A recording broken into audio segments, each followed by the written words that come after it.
பழனி வந்து ஆதி பழனி, கால பழனி, மத்தியான உச்சி காலத்துல சிவன்மலை, இரவு காலத்துல சென்னிமலையில முருகன் பழனி ஆண்டவர் வந்ததுதான் ஐதீக. அந்த காலத்துல பெரியவங்களுடைய இதில் சொல்லியிருக்கிறாங்க.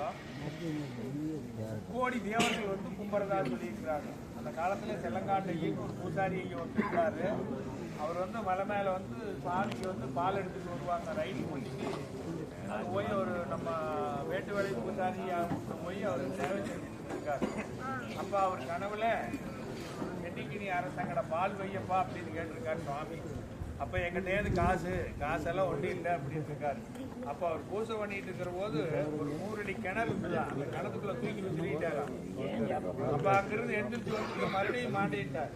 அப்புறம் சுவாமி சித்தவர்ம பண்ணி இங்க தன்னாசி வகையில வந்து பாச்சாரக்கு, எருக்கலை பூவு, முழு பச்சை மிளகா சாப்பிட்டுப்பாங்க. 48 நாள் சாப்பிட்டு அப்புறம் அந்த சிக்ஸை தெரிஞ்சு சுவாமியினுடைய அருளாட்டில் ஒரு கிடைச்சு கையை கட்ட செருப்புல நடந்து உள்ளாட்சி வரைக்கும் நடந்தே போய் சாமி வாங்கிட்டு வருவாங்களா. ஒரு ஊரில் போய் போந்தா சென்னைக்கு படி அளக்கறனா ஒரு நாள் கொண்டாந்துருவாங்க. அப்படி வரும்போது ஒரு கிராமத்தில் உள்ளாட்சி பக்கத்தில் ஒரு கிராமத்தில் மணியார் வீடு வந்து கூப்பிட்டு ஐயா பூசாரியா வாங்க, பெண்ணியாண்டவனுக்கு வந்து தெரியுங்க நீங்க படி அளந்தாரா அப்படின்னாரா. ஒன்றும் இல்லை அப்படின்னா சரி உட்காருக்குனாரா. அவங்களுடைய சம்சாரத்தை கூப்பிட்டு சென்னியாண்டவன் காசு அட்டாரி போய் எடுத்துட்டு வா அப்படின்னாரா. அந்த அம்மா போய் எடுத்து போறபோது ஒரு நாள் விட்டுட்டு அந்த காசை எடுத்துட்டு வந்தாங்களா. அப்ப அந்த வேல் வந்து அந்த அம்மாவை புரிஞ்சிட்டு இருந்துதான் உடவுல இருந்து சத்தம் போட்டுதான். இப்படி வந்து பூசாரி ஒரு மந்திரம் பண்றா, வெளியே வந்துட்டு மந்திரம் பண்றாரு. ஒரு ஐயன் சொன்னாரா, சென்னியாசு ஒரு நாள் விட்டு போட்டு விட்டா போய் எடுத்துட்டு வா போ அப்படின்னாரா. எடுத்துட்டு வந்தோன்னா அந்த வேல் விலகிச்சா. அதுபோல சென்னி காசு, அரை காசாலும் சாம்ப காசா நம்ம ஆண்டவனுடைய உழைப்பு புரிஞ்சவர் ஞானமூர்த்தி. நாம என்ன கஷ்டப்பட்டால் நம்மளை காப்பாற்றக்கூடிய கருணை கடல் அருணகிரி பெருமானுக்கு வந்து பொற்காசு வழங்கிய இடங்க. அப்படின்னா ஒவ்வொரு மனிதனுக்கு தன்மான வழங்கிய இடம்.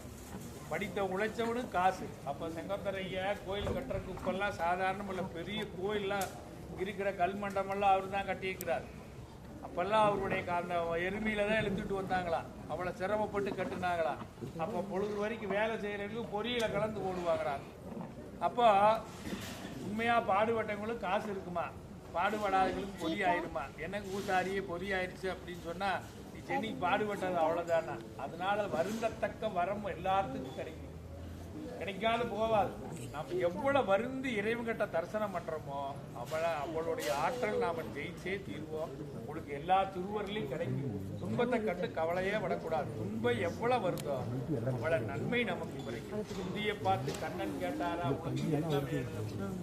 ஒண்ணு வேண்டா கிருஷ்ணா, துன்பத்தை மட்டும் எனக்கு கொடு அப்படின்னா. ஏன் கேட்டா அப்படின்னு சொன்னா, துன்பம் இருக்கும்போது நீ என்னுள் இருப்பாய் இறைவா, அதனால நீ எனக்கு துன்பத்தை மட்டும் கொடு அப்படின்னா. அதனால நாம சேர்த்து வைக்கக்கூடிய அத்தனை திருவருள் நம்ம குழந்தைகளுக்கெல்லாம் போய் சேரும். நாம நடந்து வர்றோம் அப்படின்னு சொன்னா உங்க அப்பா அம்மா இல்லாத நம்ம வரமாட்டோம். தாத்தா காலத்துல இருந்து பெரியவங்களுடைய அப்பாவுக்கு தாத்தாவுடைய அது மாதிரி ஒவ்வொரு தலைமுறையில் இருக்கக்கூடிய ஒரு ட்ராக்ல தான் நீங்க எல்லாம் வருவீங்க. உங்களுடைய அப்பா அம்மா வாங்கி வச்ச பெற்றோர் தாய் தகப்பன் செய்த புண்ணியம் தான் நாம எல்லாம் இங்க நிக்கிறோம். அந்த காலத்துல ரொம்ப வருந்தி மலைக்கு நடந்து வந்திருப்பாங்க எல்லாருமே. ரொம்ப நம்ம அப்பெல்லாம் என்ன வாகன வசதி எல்லாம் கிடையாது, எல்லாம் நடந்தா வந்திருக்காங்க. வண்டி பூட்டி வந்து வண்டியில கொண்டாந்து மாடுக்கு வண்டி பூட்டிட்டு வந்து இங்கேயே வந்து சாமியை பார்த்துட்டு எல்லாம் இருந்திருக்காங்க. அப்படிப்பட்ட பெரிய தூளோட அதனால நம்ம ஆண்டவன் பண்ணாரியில இறங்குறாங்க. எல்லா திருவருளும் எல்லா சுவாமி அம்பாளுடைய அனுகிரகம் உங்களுக்கு எல்லாம் கிடைக்குது. நாம எல்லாம் இங்க இருக்கிறோம். அதனால உங்களுக்கு எல்லா திருவருளும் கிடைக்கும். வெற்றிவேல் முருகனுக்கு.